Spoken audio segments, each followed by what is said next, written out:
அன்னை தமிழ் உறவுகளே, அன்பு வணக்கம். புறந்தார்க்கண் நீர்மல்க சாகிப்பின் சாக்காடு இறந்துகோல் தக்கதுடைத்து என்று வள்ளுவர் சொல்கிறார்.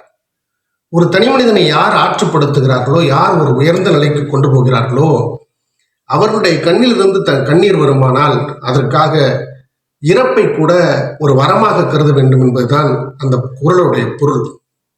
2 நாட்களுக்கு முன்பு திருப்பனந்தாளில் இருக்கிற காசி மடத்தினுடைய அதிபர் என்று சொல்லக்கூடிய எஜமான் சுவாமிகள் அவங்க முக்தி அடைஞ்சிட்டாங்க, பரிபூர்ணம் அடைந்தார்கள் என்று சொல்றாங்க.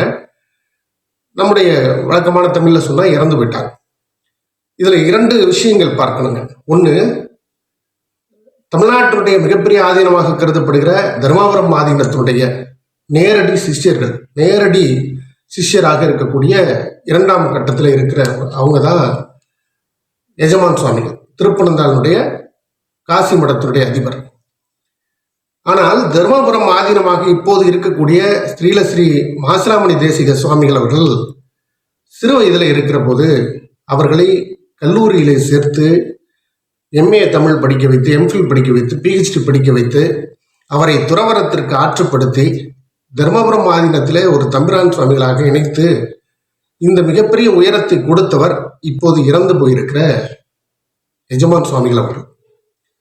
இதுல அழகான விஷயம் என்னன்னாங்க, ஒன்று, யாரால் இந்த மிகப்பெரிய உயர்வு கிடைத்ததோ அவரே இவர் மாசிலாமணி தேசிக சுவாமிகள் தர்மாபுரம் ஆதீனமாக ஆனதற்கு பிறகு அவருக்கு இவர் சிஷ்யராக இருக்கிறார்.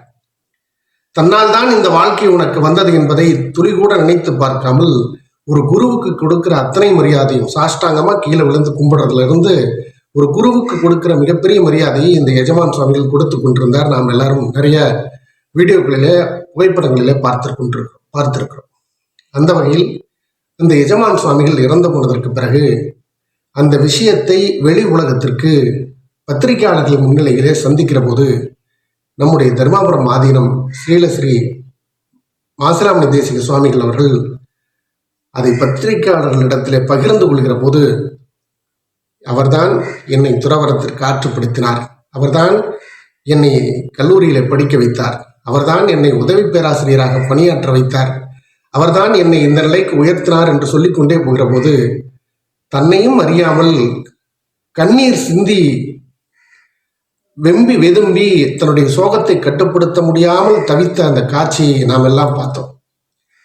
ஒரு துறவரம் போன்றிருக்கிற ஒரு மனிதராக இருந்தாலும் கூட நன்றி எறிதல் என்பது எத்தனை முக்கியமாக இருக்கிறது பாருங்களேன். எல்லாவற்றையும் இழக்கிற மனிதன், எல்லாவற்றையும் இழந்து போகிற மனிதன் கூட நன்றி என்பதை என்றென்றைக்கும் மனதிலே நினைத்து நிறுத்தி வைத்திருக்க வேண்டும் என்பதுதான் இந்த அழகான 2 விஷயங்களிலே நாம் தெரிந்து கொள்வது.